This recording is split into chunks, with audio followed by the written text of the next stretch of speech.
Oi, tudo bem? Hoje a gente vai falar sobre cansaço, sobre esgotamento, e se você não está minimamente cansado, então você está mal informado.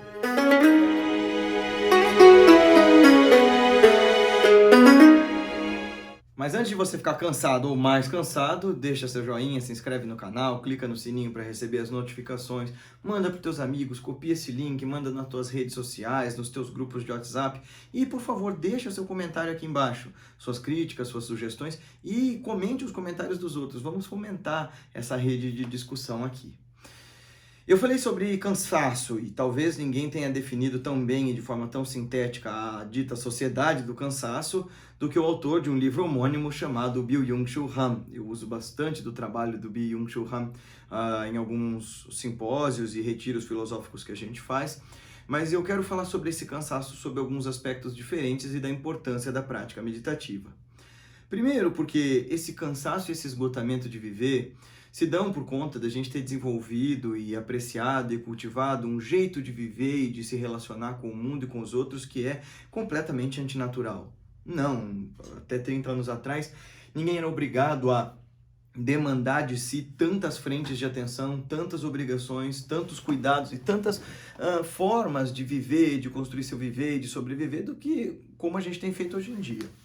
Em segundo lugar, a gente aprecia essa forma insana de viver como se ela fosse legal. E a gente vive sob dois paradigmas fundamentalmente equivocados: o paradigma do entretenimento e o paradigma dos resultados. Os dois estão profunda e intimamente interligados, né? O paradigma do entretenimento é como se tudo servisse para agradar os meus sentidos, como se tudo servisse para satisfazer as minhas ânsias, como se tudo servisse para aplacar as minhas fomes e as minhas vontades. E aí, nesse caso, todas as pessoas servem aos meus propósitos, todas as relações servem aos meus fins, todos os encontros servem para alguma coisa posterior. E isso está diretamente ligado com o paradigma dos resultados. Como a gente precisa produzir cada vez mais, demonstrar cada vez mais, em vista de ter um melhor reconhecimento, para ter um maior entretenimento com a vida, uma melhor satisfação e melhor aproveitamento desse mundo hedonista, a gente vive se cobrando resultados desumanos em uma cadeia de produção e numa cadeia de cobrança, e numa cadeia de um modo de viver insano, onde a gente não cuida do nosso viver, do nosso contato com o outro, do nosso olhar para o outro e da nossa consideração pela opinião do outro, que não são nem saudáveis e nem viáveis. E isso tudo desemboca nesse estado das coisas em que a gente está vivendo hoje. Família contra família, amigo contra amigo, basta que a gente tenha opiniões diferentes e todo mundo se enlouquece. Fora isso, e o nosso modo estranho de viver, sobretudo nas cidades, e antinatural, tem essa coisa de, para que eu possa me entreter com o mundo, eu tenho que fazer o tal do sucesso. E não existe armadilha mais profunda que essa. Não existe armadilha mais profunda do que viver pelos resultados do teu trabalho, pelo aplauso que você recebe com ele, pelos frutos das tuas ações. A coisa toda é, quando você abre mão dos frutos dessas ações, você se torna livre para observar a beleza do agir pelo agir simplesmente. E, Guilherme, você não sabe o que você está falando, porque, né, na sua poltroninha amarela, você não sabe como é pagar a conta, ter família. Eu sei sim. Eu sei como é se dedicar a um trabalho e achar que ele vai fazer este ou aquele resultado e que ele vai repercutir aqui ou ali daquela forma entre centenas ou milhares de pessoas e de repente a coisa simplesmente não acontece. Mas isso não está no nosso controle. O que está no nosso controle é saber com que qualidade, carinho e apreciação a gente vai aproveitar o tempo presente que a gente tem nas mãos. E é aí que a meditação entra. Nós vamos começar uma longa série sobre meditação. Eu sei que eu já falei isso nas outras semanas, mas é porque a gente está esperando poder voltar a editar os vídeos. Inclusive, nós vamos colocar o Apoia-se aqui no canal, para que, se você gentilmente puder contribuir com qualquer quantia para que esse canal se mantenha, para que a gente possa realmente pagar o editor. A gente vai fazer isso. E aí eu quero fazer uma série sobre os tipos de meditação e como elas funcionam. Mas falando sobre essa sociedade da exaustão e do cansaço, nós criamos uma ruptura com o nosso ser natural. Não existe mais espaço em nós para o vazio.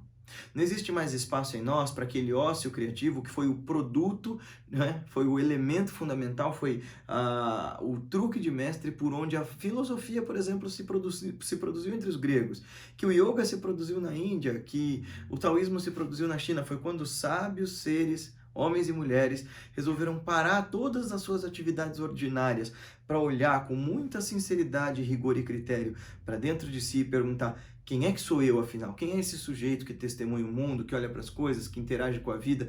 Quem é este eu, que está aqui vivendo todos os dias? Foi assim que essas grandes escolas de sabedoria surgiram. De Pitágoras a Plotino, de Shankara a Madhavadasa, de Abhinavagupta a Ramakrishna. Enfim, todas essas pessoas deram um tempo para parar e olhar e observar. E é aí que a meditação entra. A gente tem que dar espaço para o lúdico, para o onírico e para o simbólico acontecer na gente. O espaço para não fazer nada, o espaço para quando você estiver diante de um prato de comida, só apreciar calma, segura e tranquilamente aquela comida. Quando você estiver diante da sua família, mesmo que em silêncio, só estar junto da sua família. Quando você estiver fazendo algo do seu trabalho, tente se manter ali, alinhado e reto naquela única atividade, sem oscilar para um lado, para o outro, do outro para um.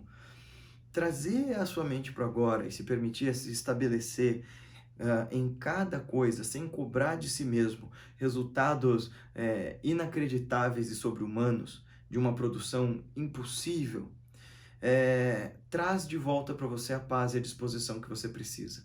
Quando você aprender nas pequenas coisas, regular as tuas atividades, regular tua respiração e tua postura, tua alimentação e tuas horas de sono, você vai perceber que de pouco em pouco você restaura a sua disposição com o viver.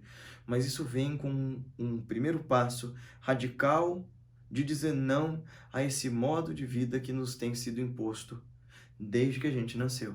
Esse modo de vida da produção desenfreada em nome de um dito progresso que a gente não vê chegar para nós. Em nome de um dito aproveitamento da vida que a gente não vê chegar para nós. Olha para o mundo antes da pandemia. Será que aproveitar a vida era trabalhar feito um condenado para tirar 15 dias de férias? E aí, nesses 15 dias de férias, perder a paciência com a família, encher a cara todo dia, comer como um animal, ver paisagens bonitas que você nem quer olhar direito porque você tem que ir toda hora para outro lugar, fazer outra coisa, cumprir outro compromisso e logo voltar para casa e você volta exausto das suas férias. Será que é isso o nosso modo de viver? Será que é esse o legado que você quer deixar para si e para o mundo? Será que é assim que você quer se lembrar de você lá no final dessas breves e fugazes décadas de vida que, na melhor das hipóteses, vão te levar para uma outra experiência no final delas, completamente outra e completamente única como essa. Mas, na pior das hipóteses, essas breves décadas de vidas que a gente tem são únicas. E como é que você quer vivê-las? Não consigo entender uma pessoa que se diz absolutamente cética querer apoiar um modo de vida pautado fundamentalmente na busca por esse sucesso desvairado que desemboca fatalmente num estado de esgotamento que quase 100% das vezes destroça nosso espírito. Porque se a sua chance de viver nesse mundo é única, você vai desperdiçar essa chance inteira se dedicando a tarefas que você só faz porque todo mundo diz que você tem que fazer. Não consigo tão pouco entender quem se diz espiritualizado, que quer se dedicar a todo esse mundo das ações de maneira desenfreada, justificando assim: não, mas espera aí, o mundo é desse jeito e a gente tem que viver. Então o mundo é o mundo que a gente faz.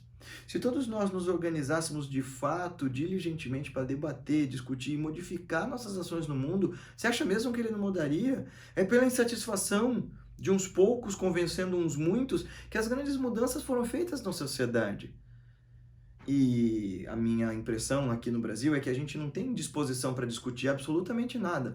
A gente tem disposição para convencer, debater de maneira agressiva para que o outro submeta-se à nossa opinião e ponto de vista. Não que a gente crie soluções radicalmente inteligentes a partir da junção e confrontamento de ideias distintas. Guilherme, o que isso tudo tem a ver com meditação? Tem tudo a ver, porque se você não for capaz de se sentar e observar a origem matriz dos teus pensamentos, qual é a motivação que te leva a agir como você age, pensar como você pensa, fazer como você faz, as coisas que você faz, você vai ser um autômato. E sinto te dizer, durante boa parte da tua vida você foi um autômato. E você agir automaticamente deixa você cansado, é claro. Porque as atividades feitas de maneira inconsciente gastam menos energia, mas elas são feitas a um tempo muito mais longo. Eu tenho conversado muito com os amigos da Alemanha e eles comentam que a jornada de trabalho, por exemplo, por lá é muito menor que a no Brasil e eles produzem muito mais. Porque existe essa cultura, e é claro que não é todo mundo, mas existe essa cultura lá de você estar presente e focado né, obstinadamente naquilo que você tem para fazer naquele momento. Aqui no Brasil, e não é um preconceito com o meu país, não é nada disso, é algo que eu sofri também. Nós não cultivamos a atenção plena. Com exceção de gente que trabalha isso dentro de uma matriz espiritual, como o budismo, o Sanatana Dharma, as várias matrizes de meditação, no Brasil, ou nas artes marciais, todas elas, no Brasil a gente não cultiva atenção plena. Cultiva? Não. Ela tem uma filha pequena. Alguém se preocupa em ensinar isso para ela na escola? Não. E é curioso, né, Paty? Porque o volume de lições que passam para ela todos os dias para que se fixe os conhecimentos dados em aula são desumanos, né? A criança chega com uma carga de trabalho como de um adulto. Uhum. Fixa o conhecimento? Pouco, né? Uma pequena parcela. Porque ela não está presente, porque ninguém ensina. Ela ensina a filha dela a meditar e tem funcionado, né? Sim. Tem funcionado. O meu irmão fez isso na época do vestibular e ele conseguiu passar muito bem no vestibular e tirava de letra o cursinho. Ele fazia, né? Eu fiz ângulo também e ele me contando que fazia todas as tarefas obrigatórias e complementares tranquilamente. Eu falava, isso não é humano, porque eu conseguia fazer mal as obrigatórias. Mas é porque eles estavam presentes, e estando presente você gasta menos energia fazendo muito mais. Eu detesto mecanizar a meditação dessa forma. Tem gente que medita só para trabalhar mais, não é essa a ideia. Mas existe esse fator desse benefício colateral da prática, que é quando você aprender a educar a sua mente de modo a torná-la presente, você não vai precisar sofrer tanto para fazer as coisas que você faz. Eu, de novo, falo isso de caso vivido. Eu gostaria muito de ter aprendido a meditar, não como quando eu comecei com 14, 15 anos e depois encontrei meu mestre logo em seguida. Eu gostaria de ter começado sendo uma pessoa agitada e bastante inquieta, eu gostaria de ter começado quando eu nasci. Se tivessem me dito que era natural ser calmo, talvez eu tivesse tido mais interesse em cultivar isso. E esse cansaço e essa exaustão não estaria permeando todos os aspectos da vida. No meu caso, eu tenho a prática, mas e você? Que prática você tem feito para se cuidar e olhar de fato e definitivamente para si de maneira rigorosa? Né? Que formas de terapia, de olhar para dentro, de olhar para o outro, de qualificar os seus pensamentos, suas motivações e suas intenções no mundo você tem se utilizado? Porque mudar dói, mas não existe outra saída. E nesse caso, a prática traz esse suporte magnífico que é, ao mesmo tempo, te dar esse espelho da consciência pelo qual você vai se observar com muito mais rigor do que antes e te dá mecanismos, ferramentas, energia e material para você trabalhar a si mesmo de maneira indelével. Se você quer se curar desse processo da sociedade do cansaço, procure uma prática meditativa, mas faça rigorosamente, diariamente, porque não existe resultado sem prática. Se você não quer meditar conosco, não quer conhecer os cursos do Instituto Revolução de Si, não tem problema, eu não quero ser a voz da meditação no século XXI. Tem tanto mestre, tão profundamente mais experiente do que eu. Vai atrás deles, mas faz o que eles falam. Não adianta você ser um entusiasta da meditação, me dá muita raiva, juro pra você. Raiva não, mas me irrita profundamente olhar para esse povo que faz um curso de um final de semana de mindfulness ou de qualquer tipo de meditação, às vezes até mequetrefe, sem nenhuma tradição e sem nenhum respaldo, e começa a querer sair por aí ensinando só porque teve um estado de bem-estar durante uma prática, mas nunca foi a fundo o suficiente para saber, tudo bem, depois da euforia, o que acontece?